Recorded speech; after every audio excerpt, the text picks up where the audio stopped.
Uma das construções mais importantes do Japão nasceu de um dos eventos mais trágicos da história. O terremoto e o tsunami de Tohoku em 2011 na costa leste do Japão deixaram cerca de 20 mil pessoas mortas, dizimando cidades inteiras e provocando um desastre nuclear. Na sequência do desastre, o governo investiu bilhões de dólares na construção de novos sistemas de defesa contra tsunamis.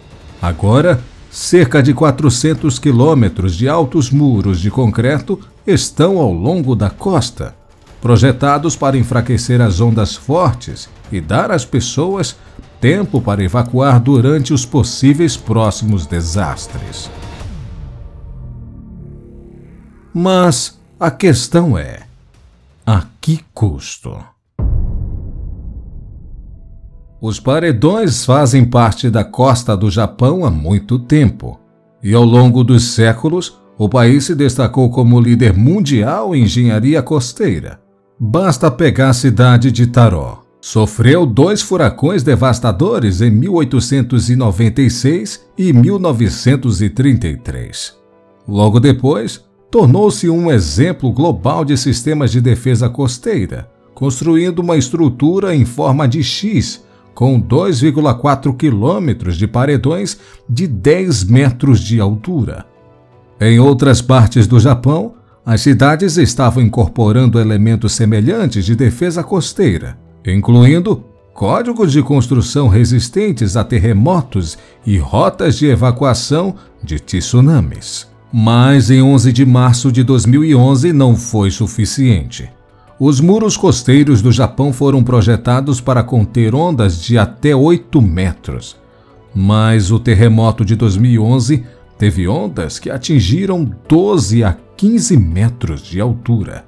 As paredes reduziram a força do tsunami, mas as ondas maciças ainda correram por cima, em alguns casos esmagando completamente as estruturas e falhando em projetar a usina nuclear de Fukushima.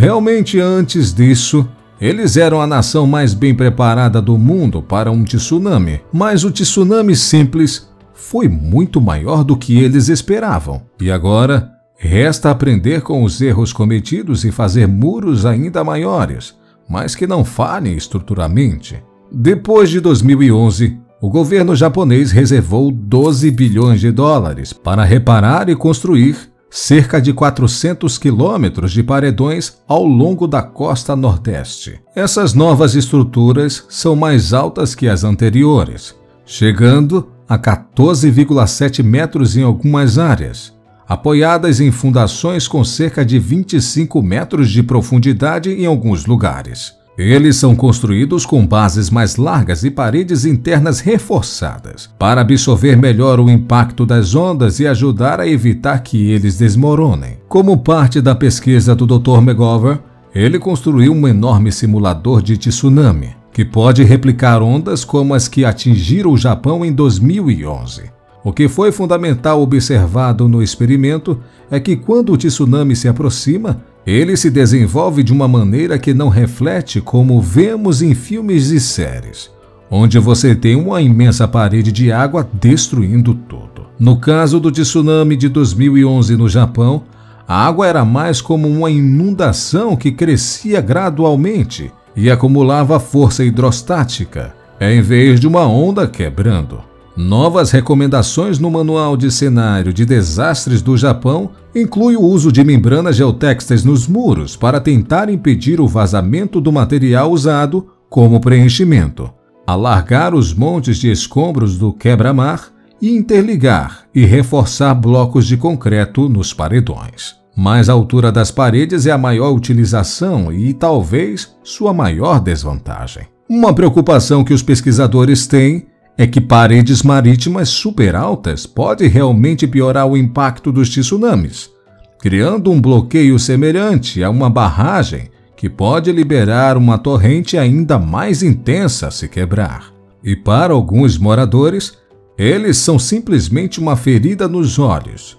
Em algumas áreas, eles têm quase 4 andares, bloqueando totalmente a visão do mar e deixando alguns moradores se sentindo como se estivessem em uma prisão. Outros temem que os muros afastem os turistas, ou que estejam destruindo os meios de subsistência e a cultura de sua comunidade à beira-mar. Agora, vamos entender o tamanho do desafio. Nem todos os tsunamis são criados iguais. Os tsunamis de nível 1 ocorrem a cada 50 a 60 anos, e é contra eles que os novos muros são projetados para proteger. Mas, para tsunamis de nível 2, que podem ocorrer a cada centenas ou milhares de anos, apenas os muros não são suficientes. Educação pública, rotas de evacuação e sistema de alerta adequados fazem parte de um sistema de defesa mais amplo. Alguns sugeriram alternativas ou suplementos para as imponentes paredes de concreto. Uma das ideias são os parques de mitigação de tsunamis, que combinam elementos verdes, como colinas e árvores, com elementos de engenharia de concreto cinza, mais tradicionais. O projeto Morino propõe a construção de quebra-mares de concreto na costa, apoiados por árvores de raízes profundas, para ajudar a enfraquecer o poder das ondas do tsunami e parar objetos à deriva. Outra estratégia usada para minimizar os prejuízos é o desenvolvimento de altas tecnologias de engenharia civil. Por exemplo, nos prédios são instalados amortecedores eletrônicos que podem ser controlados à distância.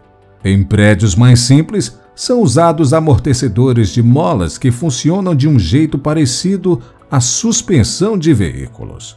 Esses amortecedores absorvem grande parte do impacto provocado pelos tremores. Assim, a probabilidade do edifício sofrer rachaduras ou abalos estruturais diminui. É claro que outra tática é afastar-se ainda mais da costa. Muitos municípios já transferiram suas instalações públicas para terrenos mais altos e alguns proibiram a construção em planícies próximas à costa. Os muros marítimos do Japão são um feito impressionante de engenharia e oferecem um grau de resiliência diante da destruição devastadora. Mas tem que haver equilíbrio entre nos proteger da natureza e viver ao lado dela. E precisamos de muito mais desses novos projetos de infraestrutura a cada ano que passa, justamente por causa do aumento do nível do mar e dos problemas que ele causa, cada vez com mais frequência. E a grande questão que fica é: como podemos projetar e se preparar sem saber exatamente o que o futuro nos guarda? O desastre de 2011 nos mostrou que mesmo as cidades mais à prova de tsunami não são indestrutíveis. 10 anos depois, este enorme trecho de imponentes muros de concreto permanece como um lembrete constante do passado e uma tentativa de projetar cidades ainda mais seguras para o futuro.